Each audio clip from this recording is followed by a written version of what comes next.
강의를 시작을 한번 해보도록 하겠습니다.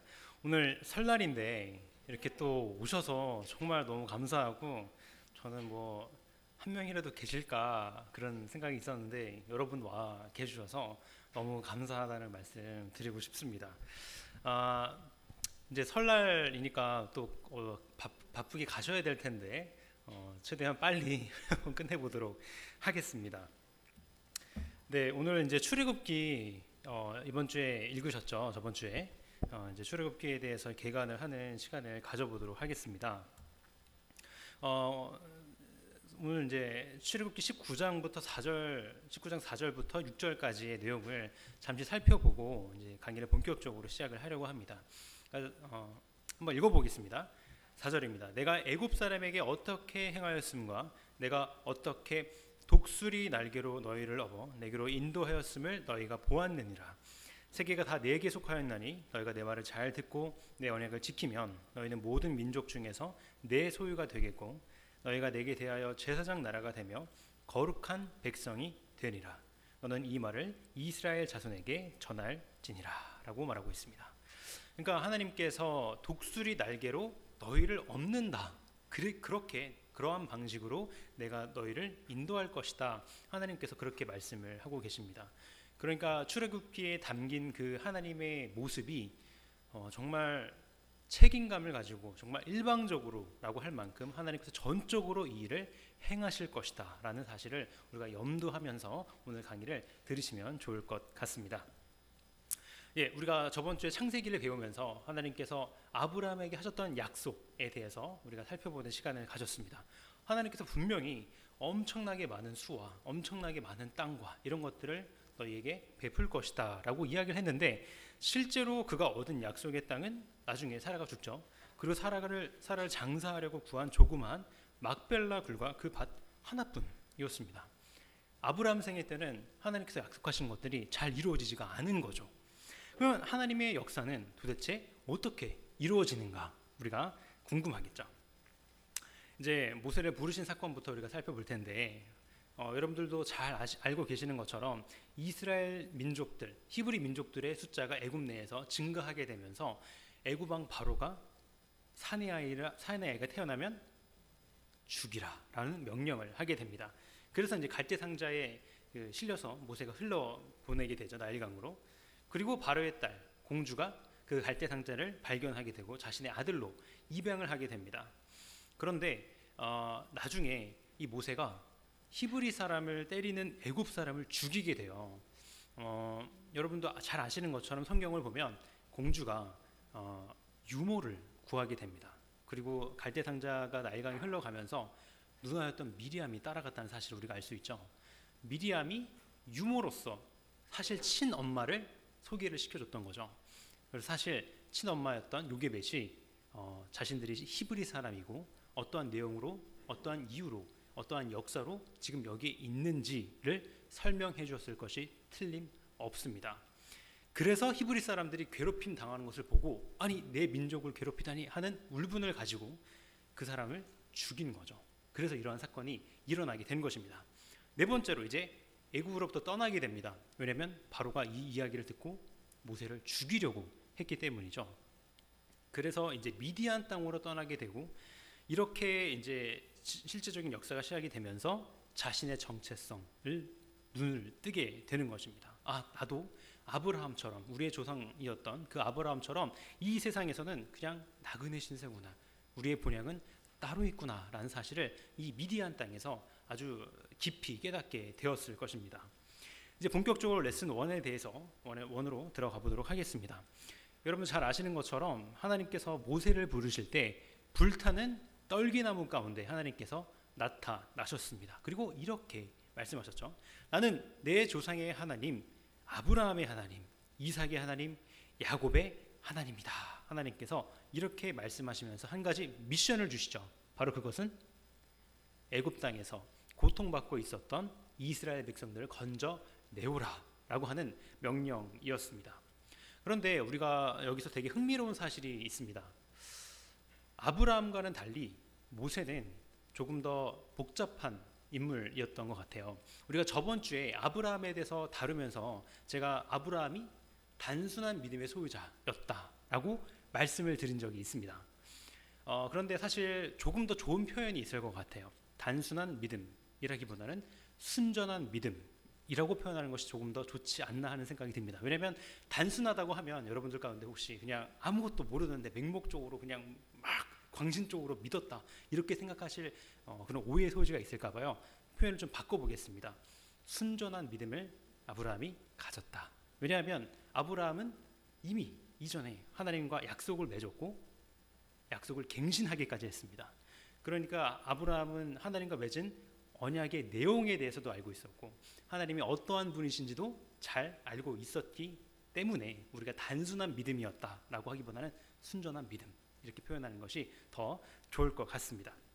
아무튼 다시 돌아와서 이제 모세가 하나님의 명령을 듣고 반응을 하지 않습니까? 그런데 이 모세가 반응을 할 때 아브라함과는 조금 다른 모습을 보여요. 계속해서 질문을 하나님께 던지게 되는 것입니다. 총 5가지의 이의를 제기를 하게 되는데요. 첫 번째부터 차근차근 살펴보도록 하겠습니다. 하나님께서 모세에게 애굽에서부터 이스라엘 백성들을 건져내오라고 말씀하시자 모세는 출애굽기 3장 11절에서 이렇게 말합니다. 내가 누구이기에 바로에게 가며 이스라엘 자손을 애굽에서 인도하여 내리이까? 하나님, 제가 누구길래 저 그렇게 깜냥 높은 사람 아닙니다. 저 그렇게 되는 사람 아니에요. 저 그렇게 큰 일 못해요, 하나님. 이렇게 이야기를 하고 있는 것이죠. 근데 사실 어떻게 보면 굉장히 겸손한 모습처럼 보일 수도 있겠습니다. 하나님, 저는 그런 만한 사람이 아닙니다 라고 얘기하니까요.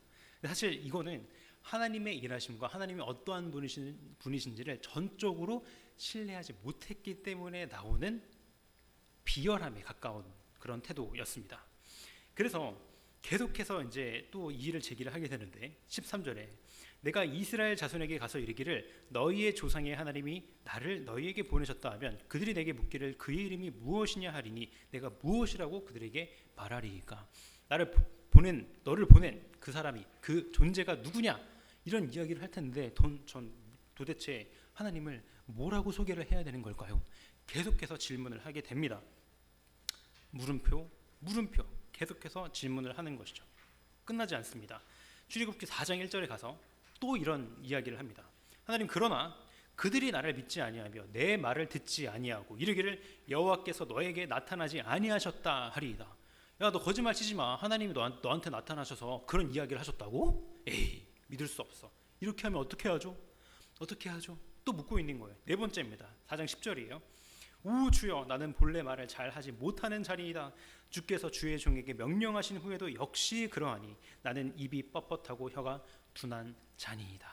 계속해서 묻고 질문하고 이제는 핑계까지 대고 있어요. 자기가 말을 잘 못한대요. 입술이 뻣뻣하대요. 그렇게 하나님께 계속해서 질문을, 의심을, 이의를 제기하고 있는 것입니다. 우리도 이런 모습을 보일 때가 많은 것 같아요. 제가요? 하나님? 왜요? 어떻게요? 이러면요? 그러면요? 저러면요?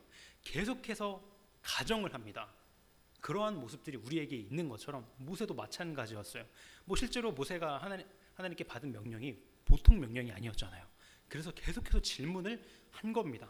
근데 하나님을 온전히 신뢰함으로 질문하는 것이 아니라 마음속에 계속 불안하니까 의문을 품었던 것입니다. 왜 하나님께서 이런 질문들에 대해서 귀찮아하셨는가? 당연히 그렇지 않습니다. 우리 사람 같으면 귀찮아할 텐데 하나님은 하나하나 다 답변을 해주십니다.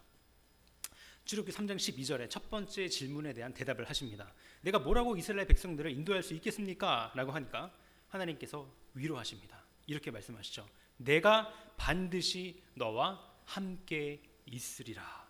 하나님께서 내가 너와 함께 할 거야. 걱정하지 마. 걱정 붙들어 매. 그렇게 모세의 마음을 위로하고 있는 것이죠.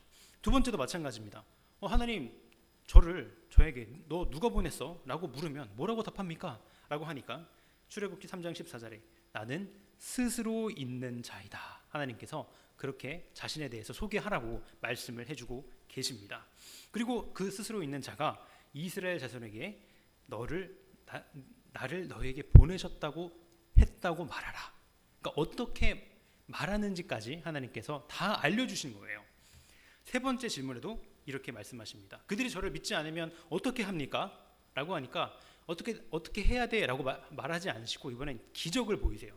모세가 가지고 있었던 지팡이가 뭐가 되죠? 뱀이 됩니다. 그리고 다시 잡으니까 다시 지팡이가 되죠. 첫 번째 이적이었습니다. 두 번째 이적은 손을 품에 넣고 다시 빼자. 손이 하얀 문둥병이 나병이 걸리게 됐죠. 다시 넣으니까 다시 원래대로 회복이 되었습니다. 하나님은요 한 가지 더 이야기해 주십니다. 그러니까 모세가 이런 마음을 가졌던 것 같아요. 그 두 가지 기적 보여줘도 안 믿으면 어떡하지? 라는 마음을 하나님께서 딱 보시고 혹시라도 그것도 안 믿으면 나일강가 가서 그 물을 쏟아봐. 그게 피가 될 거야. 한 가지 더 알려주십니다. 계속 충분하게 모세의 마음을 위로하고 복돋아 주고 계시는 거죠. 네 번째, 하나님 저는 말주변이 없는데 어떡합니까? 라고 했을 때 하나님께서 이렇게 말씀하십니다. 누가 사람의 입을 지었느냐? 여러분 우리의 입 누가 창조하셨죠?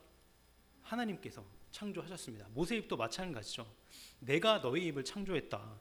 내가 너의 입과 함께 있을 것이다. 하나님께서 콕 집어 이야기하세요. 내가 너와 반드시 함께 있을 거야. 방금 전에 얘기하셨잖아요. 그런데 자기가 이제 입이 뻣뻣하다고 하니까 내가 너의 입에 함께 할 거야 라고 정확하게 콕 집어 이야기해 주시는 거예요. 하나님은 소심한 사람들도 너무 잘 챙겨주시는 것 같아요. 소심한 사람들의 마음을 귀찮아하지 않으시는 거죠. 자, 이제는 하나님 이렇게 명령을 듣고 위로를 받았으니까 이제 아멘 하고 가야 될 것 같아요. 그런데 여기서 한 번 더 이제는 아예 포기를 해버려요. 오 주여 보낼 만한 자를 보내소서. 이게 뭡니까? 네, 저 말고 다른 사람 보내세요. 하나님 저 안 될 것 같아요. 이렇게 이야기를 하는 거예요. 이놈의 자식. 이런 마음이 들었을 것 같아요. 계속해서 질문하는 이런 모습들을 보였던 것이죠. 그러자 하나님께서 이렇게 말씀하십니다. 모세를 향하여 노아에 이르시되 레위 사람 네 형 아론이 있지 아니하냐? 그가 말 잘하는 것을 내가 아노라. 하나님께서 이제는 아론을 옆에 붙여 주십니다. 아론이 말 잘하는 거 내가 잘 알고 있어. 그러니까 아론을 붙여줄게. 아론이랑 함께 가. 너가 혹시 말 못하면 아론이 대신 말하게 해. 이렇게 하나님께서 사려 깊게 이 모든 의의를 질문을 다 감당을 해 주셨다라는 사실입니다. 한 가지 또 감동적인 것이 하나 있다면 모세와 아론의 나이 차이는요 3살입니다. 3살. 그리고 모세가 죽었을 나이가 120세예요. 그리고 아론이 죽었을 때가 123세입니다. 성경을 보면 출애굽기 40년에 아론이 먼저 죽었다라고 기록을 하고 있습니다. 그리고 같은 해죠. 3년 차이니까 같은 해 출애굽기 40년에 모세도 죽었다라고 성경은 기록하고 있습니다. 그러니까 하나님께서는요 모세가 죽을 때까지 죽기 바로 직전까지 옆에 아론 조력자를 붙여 주신 거죠. 딱 그때만이 아니라 평생을 하나님은 옆에 계셨던 거예요. 이런 사실도 우리가 성경을 보면서 유추해 볼 수 있는 사실 중에 하나입니다. 자, 두 번째로 넘어가겠습니다. 레슨 2입니다. 이제 애굽을 탈출하고 하나님의 위대한 구원이 일어나는 것이죠. 하나님께서 출애굽기 5장 1절에 모세와 아론을 보내시면서 이렇게 말씀을 하시죠. 그들이 이렇게 이야기를 했습니다. 이스라엘의 하나님 여호와께서 이렇게 말씀하시기를 내 백성을 보내라. 그러면 그들이 광야에서 내 앞에 절기를 지킬 것이니라 하셨나이다. 바로요. 하나님께서 이렇게 말씀하셨습니다. 저희 백성들을 보내주세요 라고 이야기를 합니다. 그러니까 이 바로가 뭐라고 얘기를 하죠? 가십시오. 아니죠. 뭐라고 얘기했냐면 나는 그런 신은 모르는데 하나님? 여호와 처음 듣는데 너는 누구? 막 이렇게 한 거죠. 자, 이런 일이 있은 뒤에는요 어떤 일이 일어났냐? 바로 왕이 가만히 있었겠습니까? 히브리 민족의 신이 자기의 민족들을 데리러 나오라고 했어요. 그 말을 들은 바로 가만히 있겠습니까? 가만히 있지? 저 자식들이 안 되겠네? 하면서 뭐를 하느냐? 노동량이 업되게 됩니다. 여러분, 이 이스라엘 자손들이 애굽의 노예로 지금 있는 신분이었잖아요. 그래서 뭐를 막 짓는데 벽돌을 이제 짓게 되는데 벽돌을 만든 짚은 원래 갖다 줬어요. 근데 이제는 그거 너가 알아서 구해. 이제 모든 것을 다 스스로 해야 하는 절망적인 상황에 이르게 된 거예요. 그래서 되려 모세와 아론은 민족의 영웅이 되기는 고상하고 이스라엘 백성들의 미움을 사게 됩니다. 그러나 이 모든 것은요, 다 하나님의 계획 가운데 이루어졌습니다. 왜 그러면 이러한 어려운 모습들을 보이셨는가, 허락하셨는가? 그것은 하나님은 애굽 백성들과 더불어 이스라엘 백성들 한 사람 한 사람들이 하나님의 능력을 뼛속 깊이 피부로 경험하기를 원하셨기 때문입니다. 여러분, 사람의 본성에 대해서 한번 생각을 해보세요. 하나님 분명히 진짜 말 한마디로 창조하셨던 것처럼 말 한마디로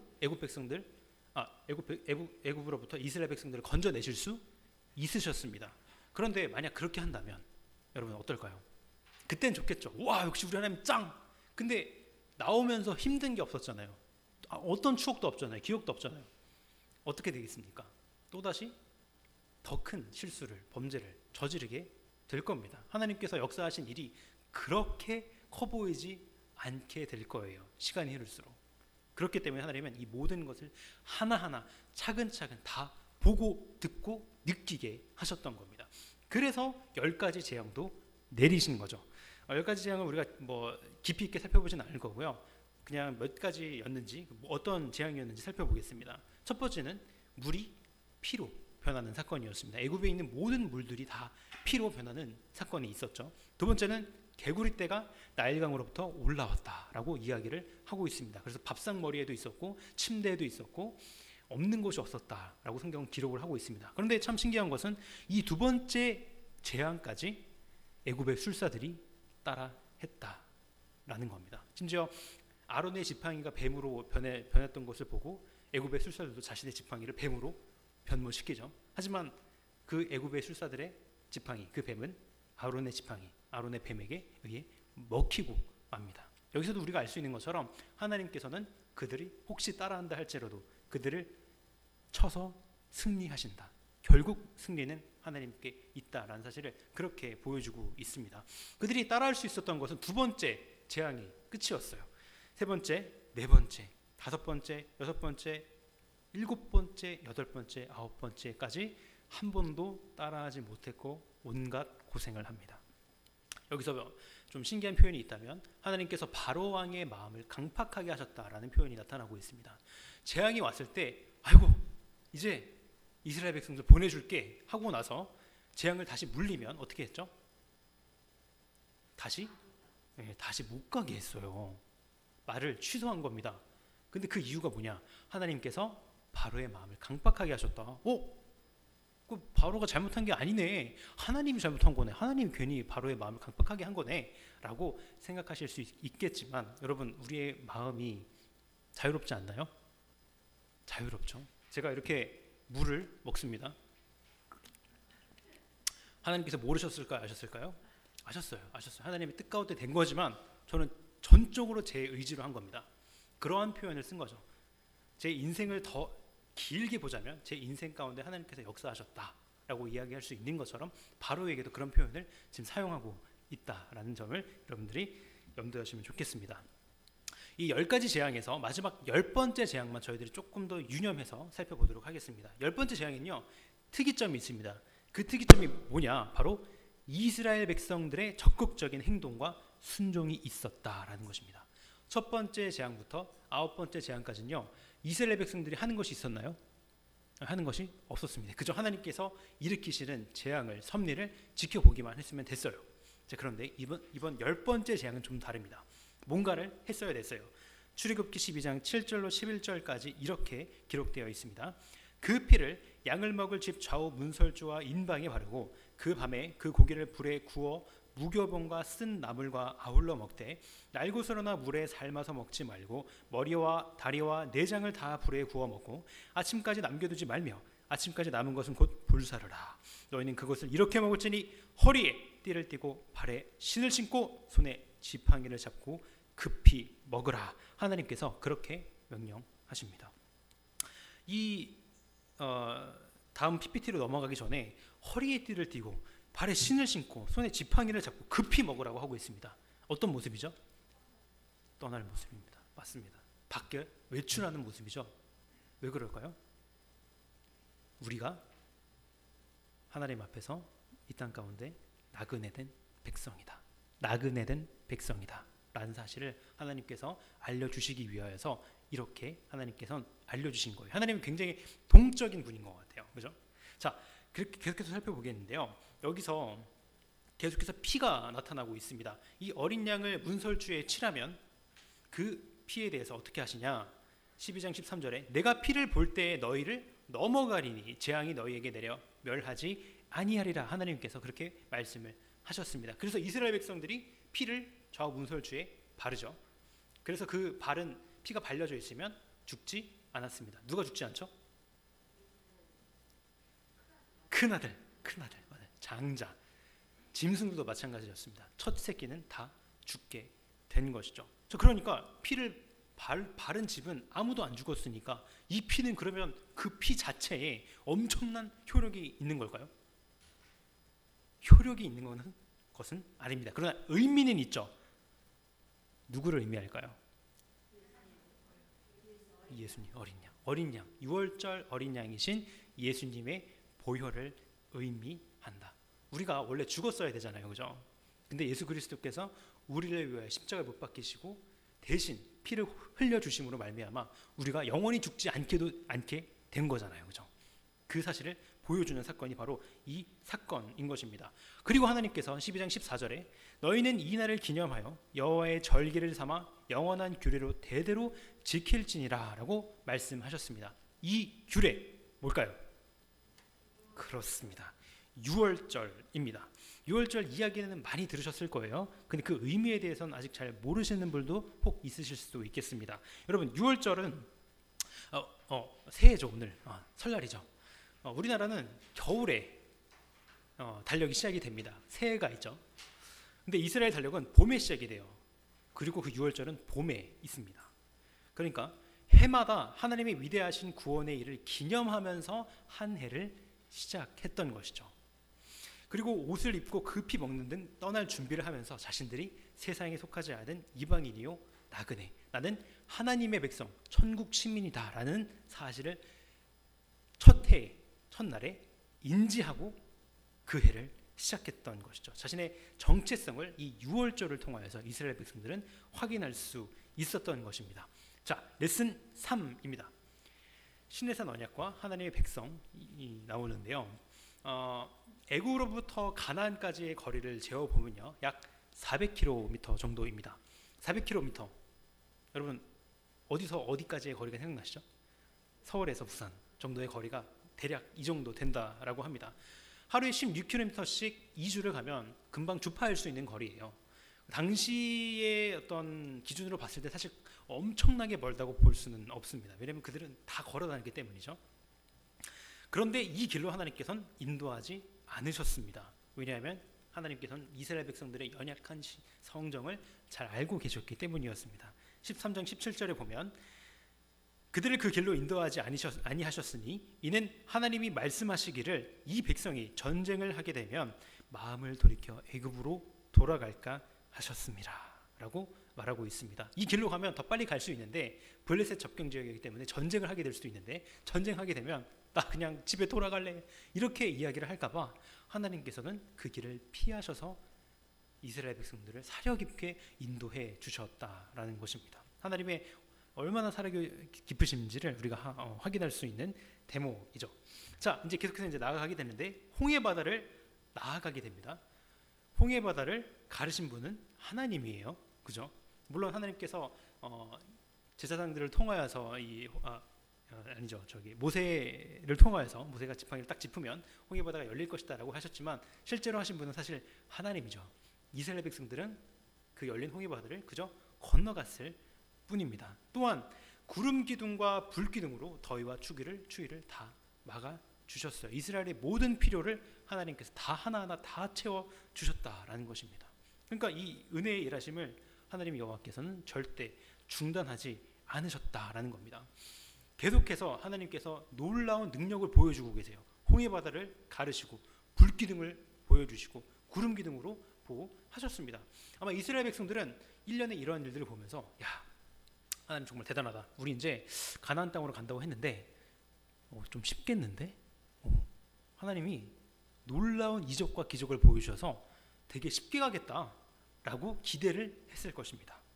그러나 하나님은 그들의 기대대로 움직이지 않으셨어요. 하나님은 언제나 반전이 있는 분이시죠.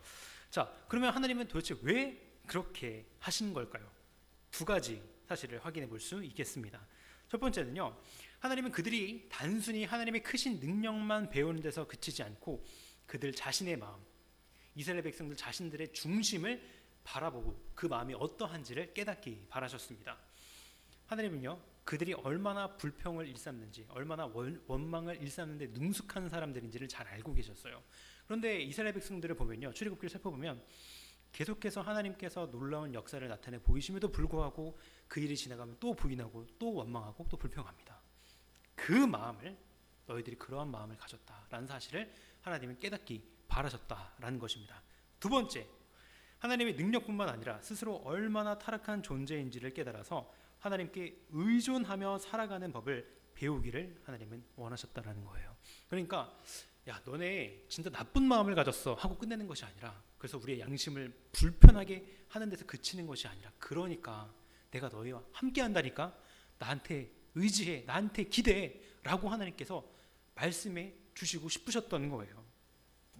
우리는요, 하나님이 인생을 살아가면서 이렇게 생각을 하곤 합니다. 하나님이 이렇게 저렇게 하셨으면 더 우리가 잘했을 텐데, 우리한테 더 좋았을 텐데 라는 생각을 하곤 합니다. 아, 그때 10년 전에 조금만 더 하나님이 이런 일을 해주셨으면 더 우리의 가정이, 더 내가 하나님을 더 잘 섬겼을 것 같은데 라는 생각을 갖고는 합니다. 그러나 정말 그럴까요? 그렇지 않다라는 사실입니다. 우리의 생각과 판단대로 하나님이 일하셨다면, 하나님이 우리의 계획대로 움직여 주셨다면 정말 선한 것이 나올까요? 그렇지 않다라는 사실입니다. 그것은 죄된 우리의 생각일 뿐입니다. 왜냐하면 우리 인간은요, 굉장히 복잡한 마음을, 복잡한 생각을 갖고 있습니다. 여러분, 그 음료수 나오는 머신 있잖아요, 기계. 그거는 동전을 넣으면 뭐가 나오죠? 음료수가 바로 나타납니다. 굉장히 직선적으로 나오죠. 하지만 사람은 그렇지 않아요. 사람은 똑같은 걸 넣어도 계속해서 다르게 나와요.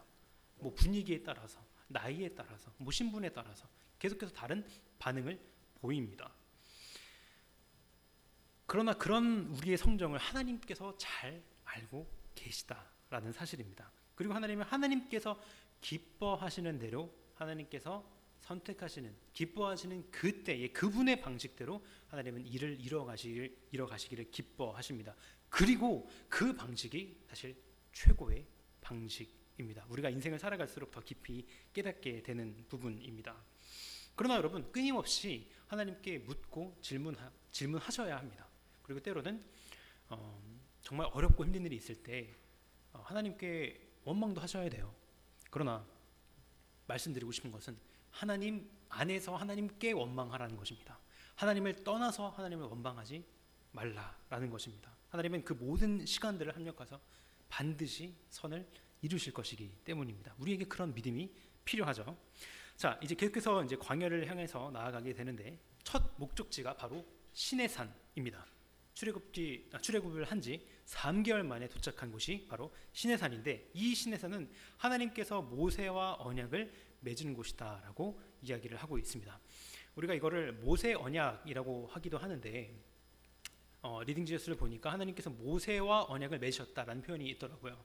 물론 틀린 표현은 아닙니다. 그러나 그 모세의 언약은 개인적인 언약이라기보다는 이스라엘 공동체 전체와 맺은 언약이다라는 사실을 염두하시면서 모세의 언약은 시내산 언약이구나, 모세 개인적으로, 아브라함처럼 개인적으로 맺은 것이 아니라 이스라엘 전체와 맺은 공동체적인 그런 성격을 갖고 있구나라는 사실을 알고 계시면 좋겠습니다. 그리고 19장 5절에서 6절 하나님의 언약 약속이 나타납니다. 세계가 다 내게 속하였나니 너희가 내 말을 잘 듣고 내 언약을 지키면 너희는 모든 민족 중에서 내 소유가 되겠고 너희가 내게 대하여 제사장 나라가 되며 거룩한 백성이 되리라 라고 말씀하십니다. 우리가 저번 주에 배웠던, 여러분 혹시 기억나세요? 언약 공식 뭐였죠? 너는 내 백성, 나는 너의 하나님이 될 거야 라고 말씀하셨죠. 그 부분이 지금 여기서 또 나타나고 있습니다. 너희가 내 소유, 내 백성이 될 거다라는 사실이 나타나고 있죠. 말씀드렸던 것처럼 언약 공식을 아니까 하나님께서 정말 언약을 맺으실 때 이러한 내용을 담고 있구나라는 사실을 우리가 재미있게 알아갈 수 있습니다. 그리고 이제 출애굽기 20장이 나타나게 되는데, 출애굽기 20장의 가장 유명한 내용 뭐죠, 여러분? 십계명이 나타나게 됩니다. 출애굽기 20장 2절에서 이렇게 말씀하시죠. 나는 너를 애굽 땅 종 되었던 집에서 인도하여 낸 내 하나님 여호와니라. 제1은 제2는 제3은 하면서 십계명을 주르륵 하나님께서 말씀을 해 주십니다. 자, 근데 우리가 십계명이라고 하면 굉장히 좀 딱딱하다라는 그런 느낌을 받게 돼요. 왜냐하면 십계명을 보면 뭐 해라, 뭐 하지 마라, 계속해서 10가지 다 그렇게 이야기를 하고 있기 때문이죠. 계속해서 명령하고 있어요. 그런데 그래서 이제 그 율법을, 십계명을 굉장히 차가운 것으로, 이렇게 약간 엄한 아버지의 명령으로 듣는 분이 계세요. 하지만 율법은요, 율법 자체를 지키는 데에 그 목적이 있지 않고 여호와와 그 백성의 관계를 풍성하게 하기 위해서 십계명을 주셨다는 사실을 우리가 잊어서는 안 됩니다. 그것을 우리가 어떻게 할 수 있나? 하나님과의 관계를 풍성하게 하기 위해서 십계명이 만들어졌다고 하는데 그걸 어떻게 할 수 있나? 우리가 생각을 해볼 텐데요. 여러분, 이 PPT 아주 이 화면 되게 익숙하실 거예요. 네, 저희들이 매달 첫 번째 주에 성경 교독을 십계명으로 하게 됩니다. 십계명을 다 읽고 마지막에 다 같이 한번 읽어볼까요? 준비 시작. 예수께서 이르시되 내 마음을 다하고 목숨을 다하고 뜻을 다하여 주 너의 하나님을 사랑하라 하셨으니 이것이 크고 첫째 되는 계명이요 둘째도 그와 같으니 내 이웃을 내 자신같이 사랑하라 하셨으니 이 두 계명이 온 율법과 선지자의 강령이니라. 여러분, 십계명의 핵심은요, 사랑입니다. 그것도 하나님 사랑, 이웃 사랑이 십계명의 핵심이에요. 그러면 좀 더 알려주세요. 사랑? 오케이, 알겠습니다. 근데 조금 더 제가 마음에 와닿게 알려주세요 라고 하면 제가 이렇게 말씀드리고 싶을 것 같아요. 하나님의 말씀의 순서가 중요하다. 순서? 어떤 순서일까요? 출애굽기 19장 5절에요. 너희는 모든 민족 중에서 내 소유가 되겠고 라고 말씀을 하십니다. 그러니까 십계명을 주시기 전에 너는 내 백성이야 라고 말씀을 하시고 그 다음에 이렇게 말씀하시죠. 나는 너를 애굽 땅 종 되었던 집에서 인도하는 내 하나님 여호와니라 하면서 십계명을 말씀을 해주십니다. 십계명을 먼저 주시고, 야, 너네들 이거 잘 지키면 내 백성이 될 거야 라고 말씀하시는 것이 아니라 너희는 내 백성이야. 자, 그리고 이제 하나님의 백성다운 삶의 모습인 십계명을 줄게 라고 말씀하셨다는 겁니다. 여러분, 이 둘의 차이를 아시겠어요? 십계명을 지키는 것이 하나님의 백성이 되는 조건이다, 조건이 아니다? 조건이 아니다. 이미 우리는 하나님의 백성이고 그 신분 상태에서 하나님의 명령을 지킨다라는 사실입니다. 이것은 하나님의 계명을 지킨다고 해서 하나님의 백성이 되는 것이 아니라 온전히 하나님의 부르심과 하나님의 지명하심을 통하여서 우리가 하나님의 백성이 된다라는 은혜로운 사실을 우리가 찾아볼 수 있다라는 것입니다. 그러니까 이런 부분도 우리가 성경을 유념해서 읽으면 알 수 있어요. 그러니까 우리가 아이들한테, 자녀들한테 그렇게 하잖아요. 좀 뭐 이렇게 하면 저렇게 해줄게, 저렇게 하면 이렇게 해줄게 하는데 사실 우리도 하나님의 성품을 닮았잖아요. 그렇게 해주는 이유가 뭡니까? 이렇게 하면 저렇게 해줄게, 저렇게 해주면 이렇게 해줄게. 그 아이가 내 자녀이기 때문이죠. 내가 사랑한 자녀이기 때문에 그렇게 하는 것입니다. 하나님도 마찬가지신 거죠. 내 백성이니까 이 백성들이 하나님께서 원하시는 아름다운 그리스도인의 모습을 더 잘 이뤄가기를 원하셨다라는 것입니다. 자, 십계명에 대해서 잠시 살펴볼 텐데요. 십계명은 두 가지로 나눠 볼 수 있습니다. 1계명부터 4계명까지는요. 쭉 보시면요. 하나님과 인간의 관계라는 사실을 우리가 알 수가 있습니다. 다른 신을 섬기지 말라, 우상 만들지 말라, 하나님의 이름 망령되게 부르지 말라, 안식일을 기억하라, 거룩하게 지키라 이렇게 말하고 있는 거잖아요. 그러니까 사람과 하나님과의 관계에 대해서 이야기를 하고 있는 것이 첫 번째 계명부터 네 번째 계명이다. 그리고 다섯째 계명부터 마지막 10번째 계명은 다 뭐죠? 인간과 인간 사이의 관계에 대해서 말하고 있습니다. 부모를 공경하라, 살인, 간음, 도둑질, 거짓말하지 말라, 내 이웃의 집을 탐내지 말라라고 이야기를 하고 있다라는 것입니다. 십계명을 보실 때도 이렇게 두 가지로 나눠 보시면 조금 더 명확하게 보실 수 있으실 것 같아요. 십계명의 목적이 뭐였다고 말씀드렸죠, 여러분? 사랑인데 어떤 사랑, 어떤 사랑?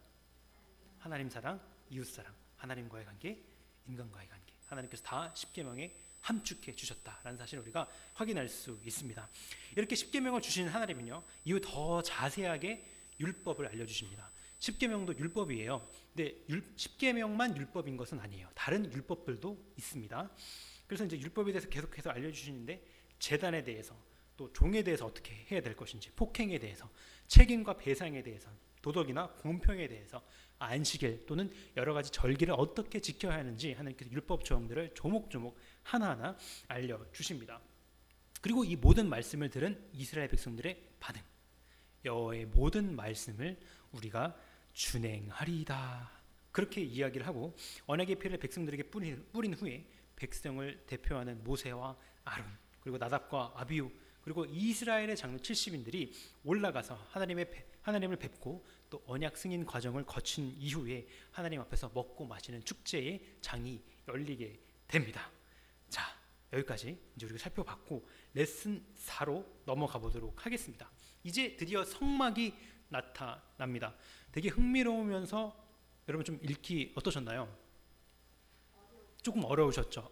복잡하셨을 것 같아요. 저도 지금도 읽을 때마다 사실 조금 지루한 게 사실이고요. 빨리 좀 끝났으면 좋겠다. 재밌었는데, 지금까지 스토리 재밌었는데 라는 생각이 드실 수 있을 것 같아요. 출애굽기도 이제 세 부분으로 나눠볼 수 있습니다. 애굽인들과 그 신들을 물리치고 승리하신 하나님에 대해서 1장에서 15장까지 나타나고, 그 이후 19장부터 24장까지 하나님께서 이스라엘 백성과 언약을 맺으신 사건, 시내산 언약에 대한 내용이 나오고, 이후 25장부터 마지막 40장까지 성막에 대한 이야기가 나타나게 되어 있습니다. 성막에 할애된 장수가 몇 장이죠, 여러분? 15장, 16장에 이릅니다. 40장 중에 25장부터 40장까지가 다 성막 이야기예요. 그 사실 하나만으로 성막이 중요하다, 중요하지 않다, 너무나도 중요하다는 사실을 우리가 확인할 수 있는 것입니다. 이제 우리가 성막에 대해서 살펴볼 텐데, 이 성막은 회막이라고도 불립니다. 그리고 이 성막은요, 하나님께서 우리 이스라엘 백성들과 만나주시는 장소입니다. 자, 근데 조금 더 나아가는 게 이 성막이 가지고 있는 의미인데요, 성막은요, 하나님이 이제 이스라엘 백성들을 만나주시는 곳일 뿐만 아니라 항상 그곳에 머물고 계신 곳이다 라는 사실에서 우리가 특이점을 찾아볼 수 있습니다.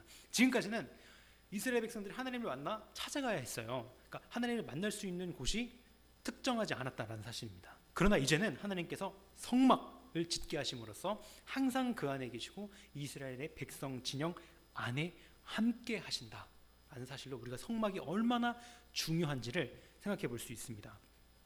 하나님께서 함께 하신다. 어떤 하나님이시죠, 여러분? 임마누엘의 하나님, 항상 우리와 함께 하신다라는 사실인데요. 이 임마누엘, 하나님이 함께 하신다라는 것에 두 가지 상징이 있습니다. 두 가지 의미가 있어요. 첫 번째는 하나님의 친밀하심을 성막은 드러내 보여줍니다. 여러분, 누구랑 같이 사세요? 가족들과 같이 사시죠. 가족들과 친밀하세요? 아니면 어색하세요? 친밀하시죠. 처음 보는 사람보단 덜 어색하시죠, 그죠? 요즘은 어색한 가족들도 많다던데, 그래도 어떻게 처음 보는 사람만큼 어색하겠습니까? 친밀하죠.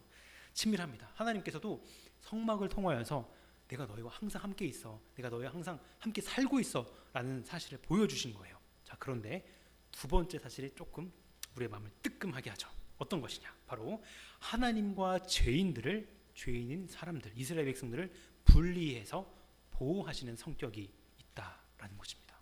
하나님께서는 성막이라는 것을 장소화시키셨고, 장소라는 것은 어떤 특수성이 있죠? 무한성이 있습니까?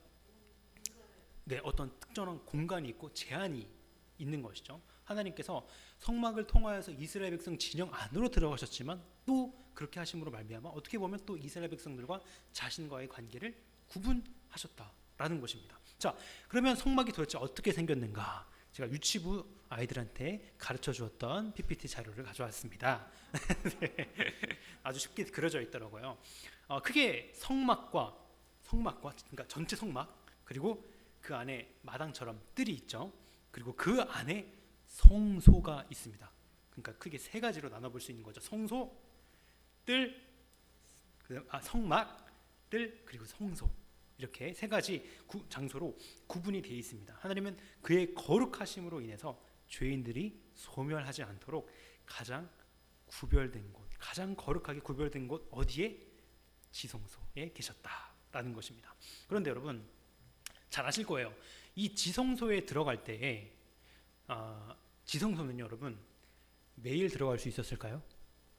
그렇지 않았습니다. 1년에 한 번 들어갈 수 있었고요. 아무나 들어갈 수 있었을까요? 제사장만 들어갈 수 있었는데 아무 제사장만 들어갈 수 있었을까요? 네, 대제사장만 들어갈 수 있었습니다. 1년에 한 번, 그것도 대제사장만 들어갈 수 있었어요. 자, 근데 그날이 되었습니다. 이러한 기록들이 있어요. 성경에 나타나 있지는 않지만 이러한 고대 기록들이 있는데요. 지금 옆에 지금 종 그림이 있잖아요. 종이 벨이 있습니다. 제가 이걸 왜 갖다 놨을까요? 이 대제사장들이 지성소에 들어가게 될 날이 되면요, 허리춤에 종을 찹니다. 그리고 줄을 쭉 늘어뜨려 놔요. 그래서 밖에서 그 줄을 잡고 있습니다. 자, 종이 이제 흔들립니다. 들어가죠.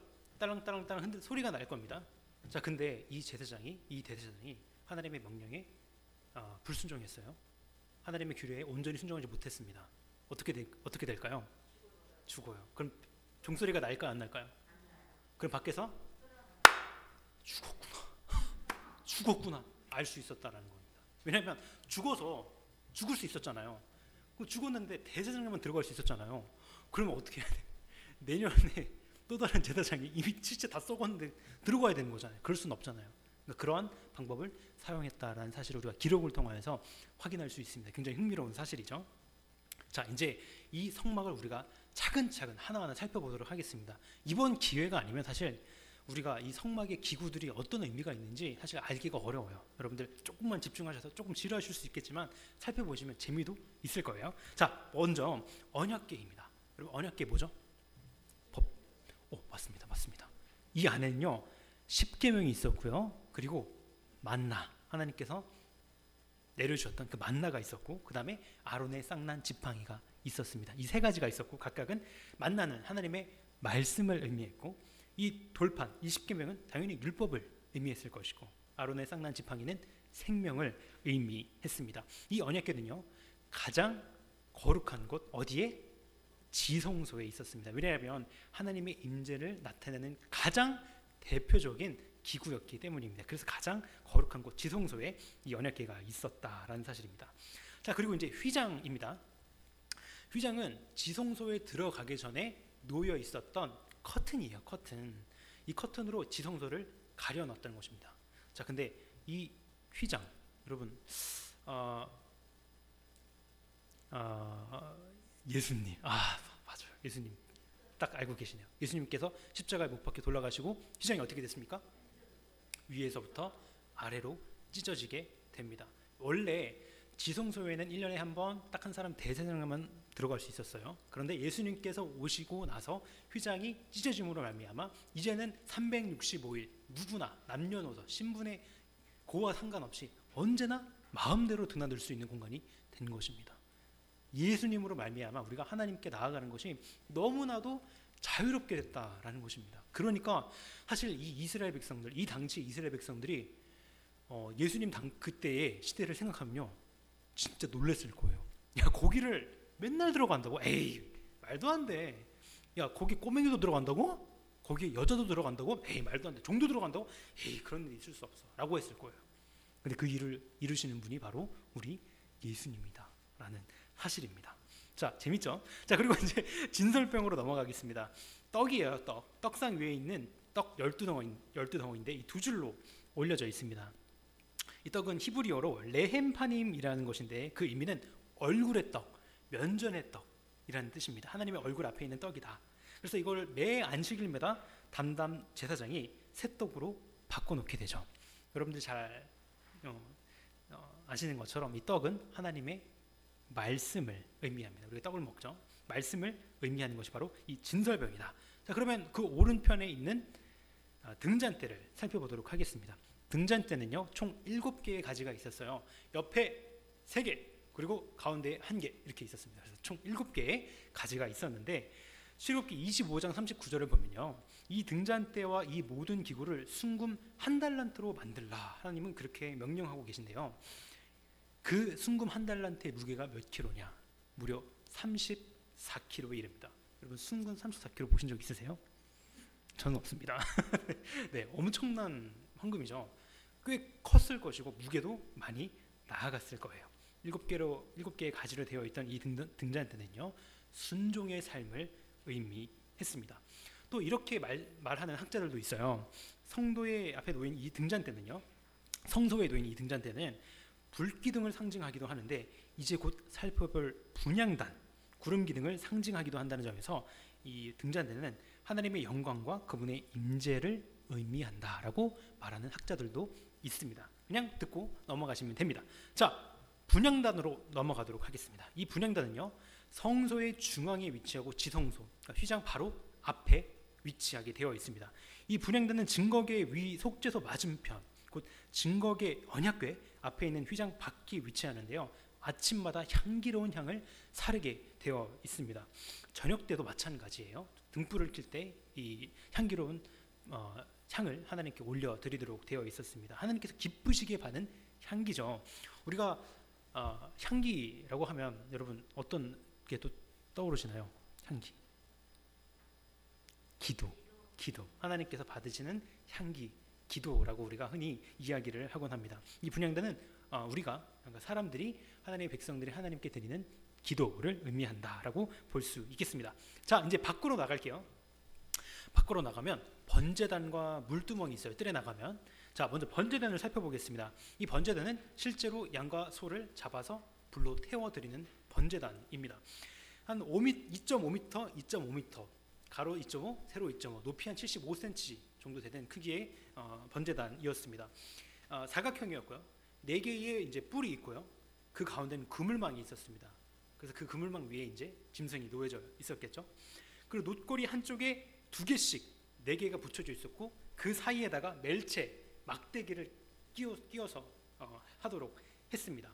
그리고 이 번제단에는 몇 가지 보조 기구들이 있었다라고 하는데, 재를 담는 통, 이제 동물을 태우면 재가 나오잖아요. 그 재를 담는 통, 그리고 그 재를 담을 부삭, 그러니까 대야, 고기 갈고리, 또 불 옮기는 그릇들이 있었다라고 합니다. 그리고 이 모든 것들은 다 놋으로 만들어졌다라고 해요. 왜냐하면 황금으로 만들 수 있었어요. 근데 그렇지 않은 것은 황금보다 놋이 불에 강했기 때문이었습니다.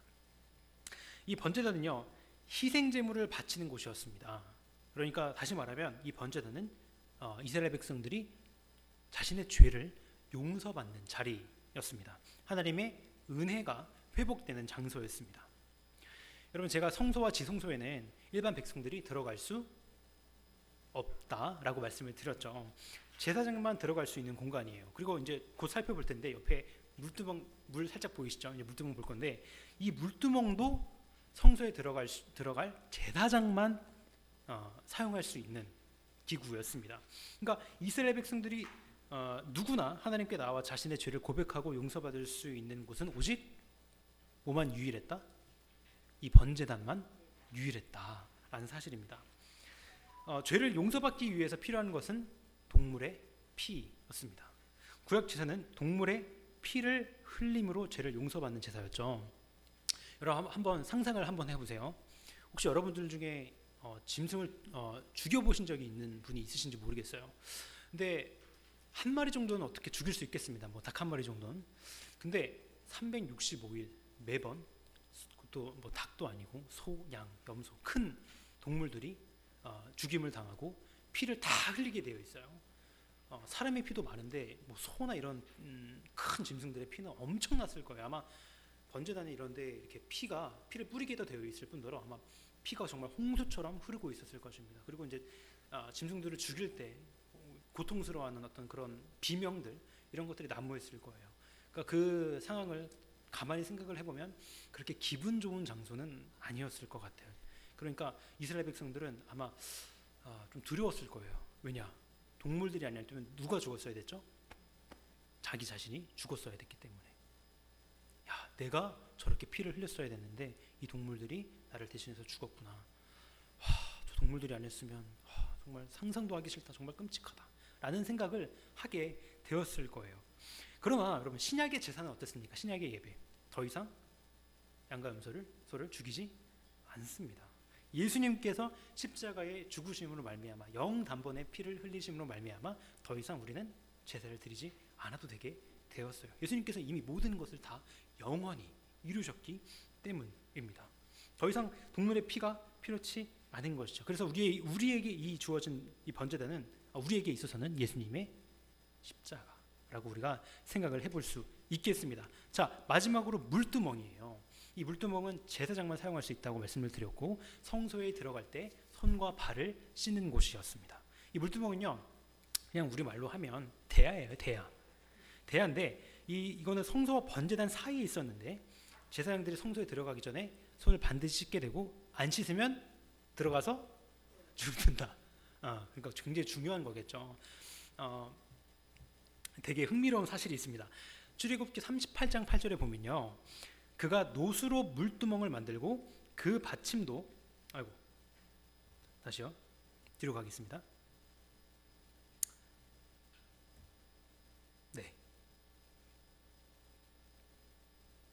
네, 약간 렉이 걸렸어요. 분향단. 네, 다시 돌아와서요. 됐습니다. 이렇게 성경은 기록하고 있습니다. 그가 노수로 물두멍을 만들고 그 받침도 노수로 하였으니 곧 회막문에서 수종드는 여인들의 거울로 만들었더라라고 말하고 있습니다.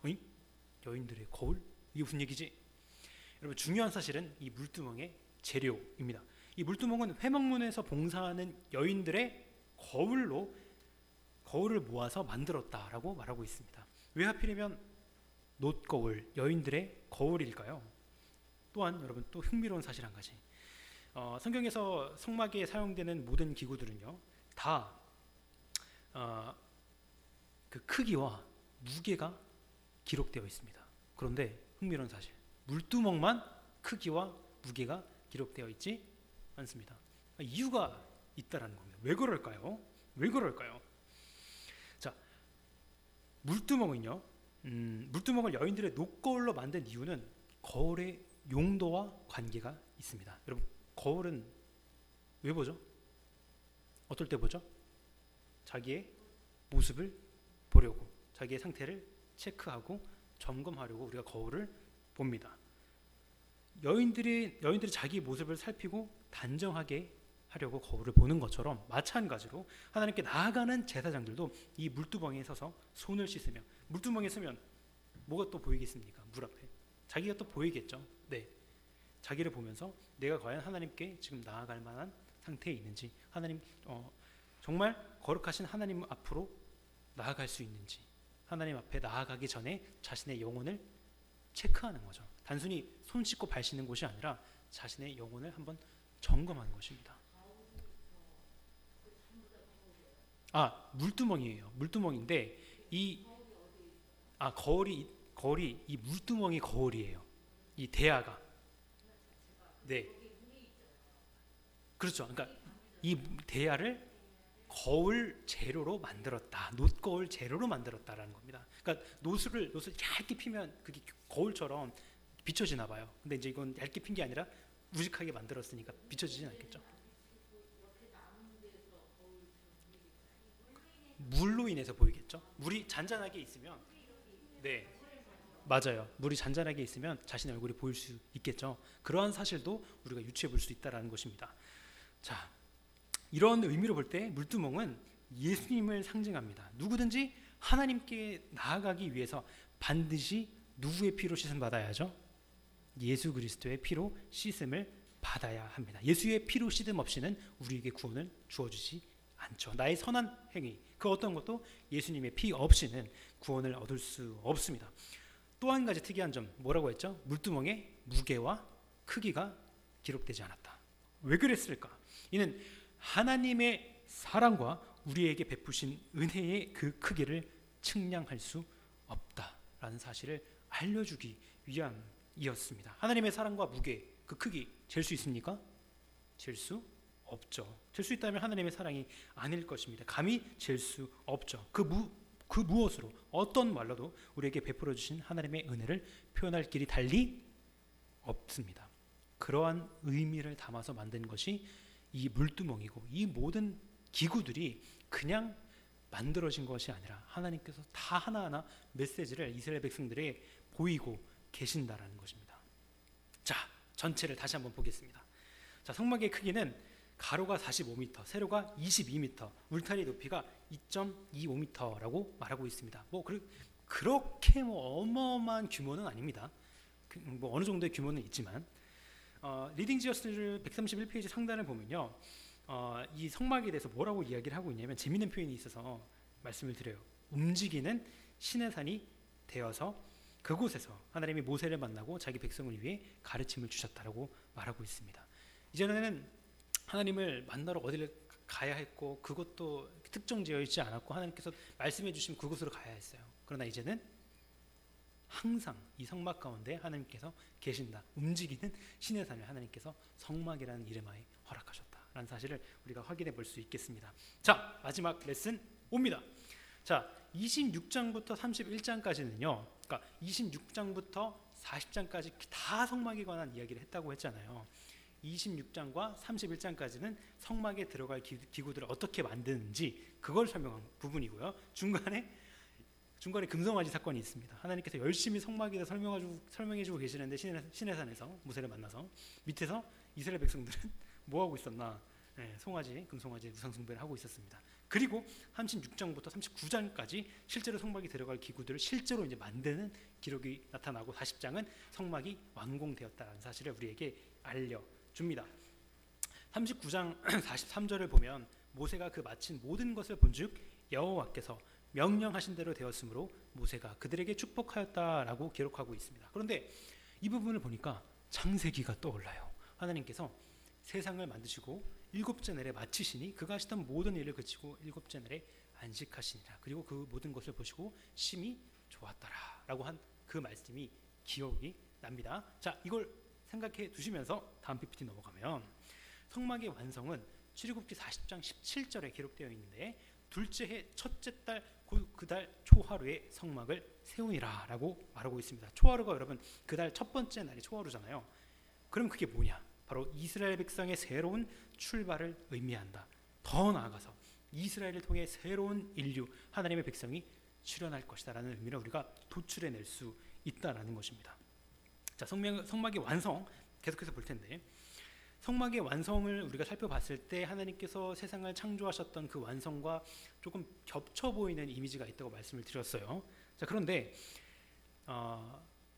아담과 하와가 타락을 하잖아요. 범죄를 저지르잖아요. 마찬가지로 출애굽기에도 똑같은 범죄 사건이 일어나게 됩니다. 바로 금송아지 우상숭배 사건입니다. 금송아지 우상숭배를 하나님 앞에 범죄를 저질렀던 것이죠.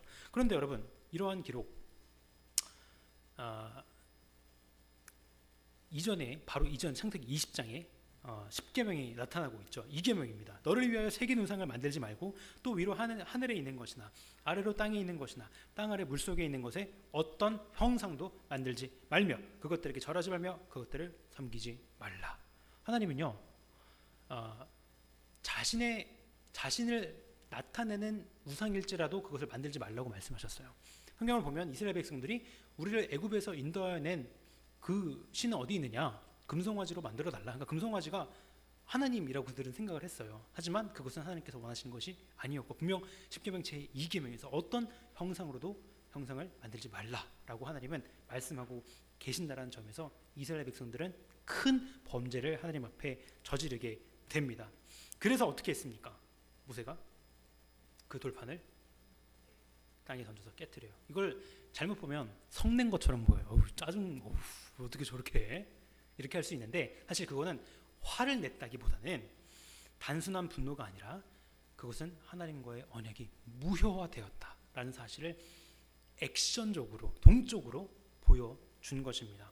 그러니까 이스라엘이 저지른 죄는요, 단순한 범죄가 아니라 이 언약을, 이 중요한 언약을 깨트리는 정말 위중한 행동이었다. 그것도 지금 시내산에서 맺고 있는 와중에 이러한 범죄를 저질렀다. 이스라엘 백성들이. 참 안타까운 일이 아닐 수 없습니다.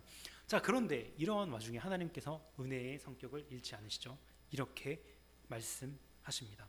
또 다른 두 번째 돌판을 만들어 주시죠. 여호와께서 모세에게 이르시되 너는 돌판 둘을 처음 것과 같이 다듬어 만들라. 네가 깨뜨린 처음 판에 있던 말을 내가 그 판에 쓰리니 여호와께서 그의 앞으로 지나시며 선포하시되 여호와라 여호와라 자비롭고 은혜롭고 노하기를 더디하고 인자와 진실이 많은 하나님이라.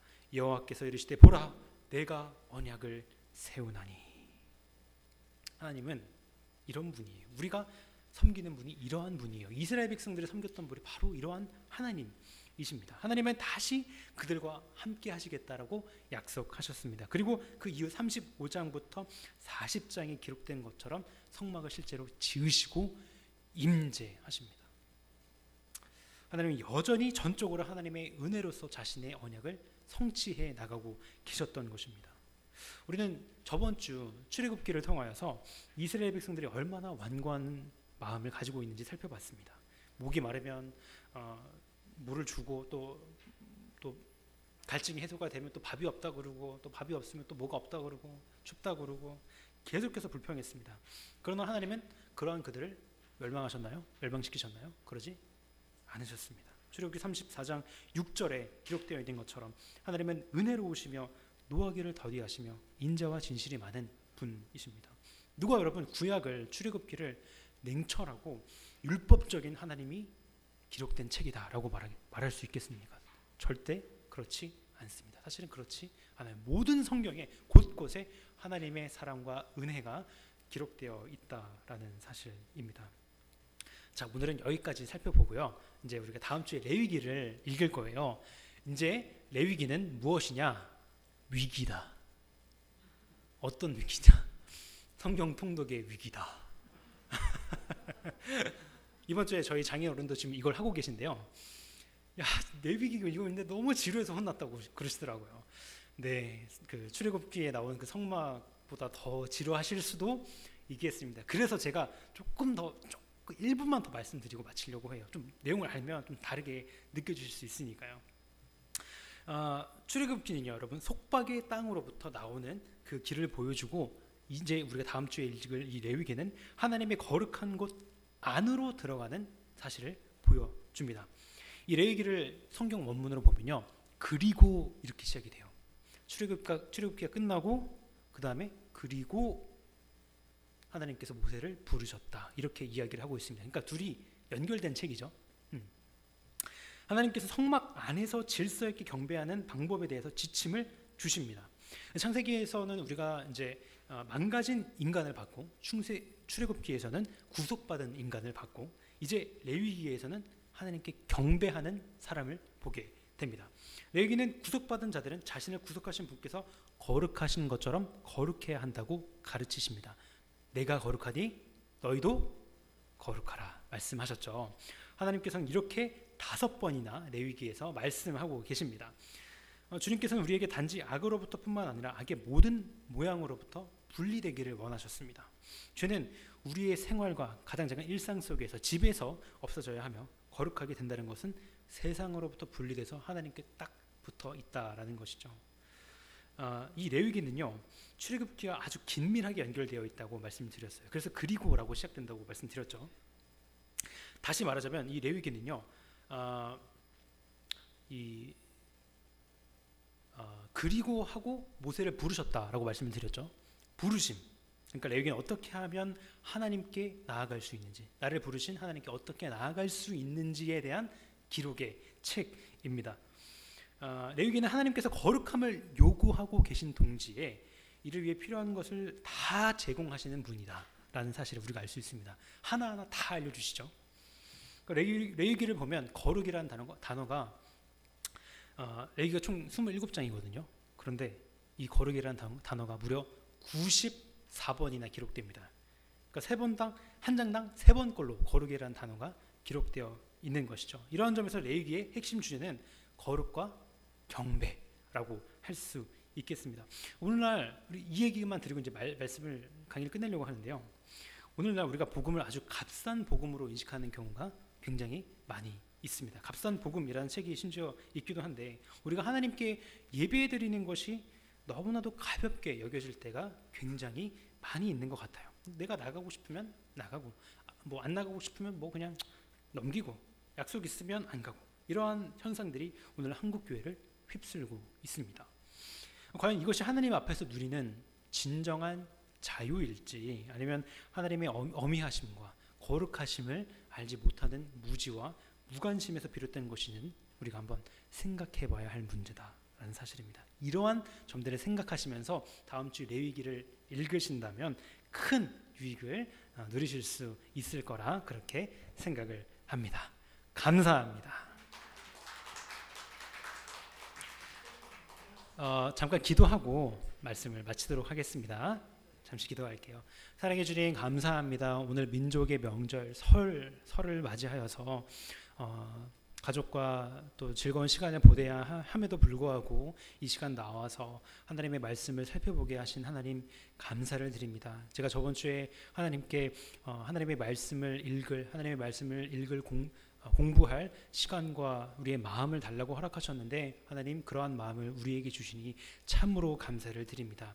우리에게 그 마음을 잃지 않게 하여 주셔서 성경을 다 읽는 그날까지 그 날을 넘어서라도 하나님의 말씀을 귀하게 여기며 사모하는 마음이 시들지 않도록 우리와 함께하여 주시옵소서. 레위기를 읽을 때 혹시 지루해하실 수 있는 성도님들의 마음을 위로하여 주시고 레위기에 담긴 하나님의 그 아름다우신 그 모습을 가감없이 보여주시기를 간구드리며 감사드리며 예수님의 이름으로 기도합니다. 아멘.